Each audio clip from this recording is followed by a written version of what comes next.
12 जानेवारीला साजरा केला जातो। स्वामी विवेकानंद यांचा जन्म 12 जानेवारी 1864 रोजी कोलकाता येथे झाला। भारत आणि जगासाठी त्यांनी दिलेल्या योगदानाचा गौरव केला जातो। स्वामी विवेकानंद हे केवळ आध्यात्मिक नेते नव्हते, तर ते एक समाजसुधारक तत्वज्ञानीही होते, ज्यांनी असंख्य व्यक्तींना प्रेरणा दिली। हा दिवस भारतातील तरुणांना सशक्त करण्यासाठी स्वामी विवेकानंदांनी दिलेल्या योगदानाचे स्मरण करण्याचा आहे। त्यांनी तरुणांना राष्ट्र उभारणीसाठी प्रेरित करण्यावर भर दिला। त्यांची शिकवणी भारतातील तसेच जगभरातील तरुणांनाही प्रेरणा देते। स्वामी विवेकानंद यांचं मूळ नाव नरेंद्रनाथ दत्त। यांचा जन्म एका सुशिक्षित बंगाली कुटुंबात झाला। ते एक हुशार विद्यार्थी होते आणि बालपणापासूनच ते एक सखोल विचारवंत होते।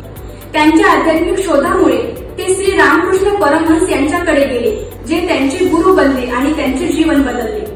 1893 मध्ये स्वामी विवेकानंदांनी शिकागो येथील जागतिक धर्म संसदेत भारताचे प्रतिनिधित्व केले आणि सार्वधर्मिक संयुक्ता आणि बंधुता या विषयावर भाष्य केले।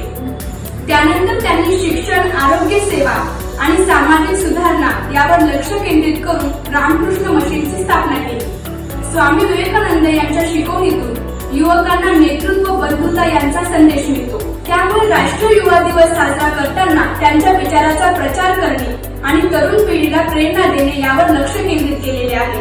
तर तुम्हाला हा व्हिडिओ कसा वाटला आम्हाला नक्की कळवा आणि आमच्या चॅनलला